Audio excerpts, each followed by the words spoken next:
YouTube വരുമാനം കൊണ്ട് തന്നെയാണോ നിങ്ങൾ കടമൊക്കെ? യൂട്യൂബ് പ്രൊമോഷൻ അങ്ങനെ യൂട്യൂബിന് വലിയ റവന്യൂ ഇല്ല, കാരണം ഷോർട്സ് അല്ലേ ചെയ്യുന്നത്. ഷോർട്സിന് വലിയ റവന്യൂ ഇല്ല. എന്നാലും നമുക്ക് പ്രൊമോഷനും അങ്ങനത്തെ ഇതൊക്കെ വന്നതുകൊണ്ട് അതിൽ നിന്നുള്ളത്. എന്നാലും നിങ്ങളിപ്പോ ഇതുകൊണ്ട് നിങ്ങൾക്ക് ഒരു കോൺഫിഡന്റ് ആയില്ലേ? ഇതിൽ വന്ന് ഞങ്ങൾ പകുതിയായപ്പോഴത്തേക്ക് ഉള്ള പണിയും കൂടി പോയി. ഉള്ള പണിയും പോയി ആ സമയത്ത്. പക്ഷെ അത് പോയതാ നന്നായി. അതിനുശേഷമാണ് എനിക്ക് ഫുൾ ഇതിലോട്ട് തന്നെ ചെയ്യാൻ പറ്റിയത്. കാരണം എനിക്ക് ഈ വർക്കും അവിടുത്തെ വർക്കും നമ്മുടെ ഇതിൽ ഡെയിലി വ്ളോഗ് ചെയ്യണം, വീഡിയോ ഷോർട്സ് ചെയ്യണം. അപ്പൊ രണ്ടും കൂടെ ആയപ്പോഴത്തേക്കും ഡൗൺ ആയി തുടങ്ങി. കാരണം ഇതിലിടാനും പറ്റുന്നില്ല, വർക്കിന് നേരെ നിൽക്കാൻ പറ്റുന്നില്ല. അങ്ങനെ വന്നപ്പോൾ പിന്നെ അവിടെ നിന്ന് തന്നെ പറഞ്ഞു, നിങ്ങൾ എന്തായാലും ഇത്ര ഇത് വരുന്നത് ഡിലേ വരുന്നതുകൊണ്ട് നിങ്ങൾ ഇനി വരണ്ടെന്ന് പറയും. അങ്ങനെ അവിടെ നിന്ന് ഒഴിവാക്കിയായിരുന്നു. പിന്നെ ആ ഒരു ടൈം പക്ഷെ നമുക്കിവിടെ നല്ലൊരു ടൈമായിരുന്നു.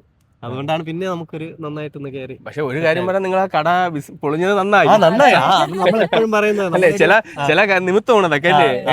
നിമിത്തമാണ്. അതായത് ഈ ലെവലിൽ നിങ്ങൾ എത്തിയത്. അല്ലെങ്കിൽ ചിലപ്പോൾ നിങ്ങൾ ചിന്തിക്കത്തില്ല, നിങ്ങൾക്ക് ഒരു സേഫ് സോൺ നിൽക്കാൻ നേരത്ത്. അല്ല, അതിപ്പോ ഉണ്ടായിരുന്നെങ്കിൽ ഞങ്ങളിപ്പോ ജീവനോടെ തന്നെ ഉണ്ടാകുന്ന അറിയാൻ പറ്റില്ല. ആ ഒരു അവസ്ഥയിലായിരുന്നു നമ്മൾ കടന്നു പോയത്. ശരിക്കും പറഞ്ഞാൽ ഞങ്ങൾ സമാധാനത്തോടെ ജീവിക്കുന്നത് ഇപ്പോഴാണ്.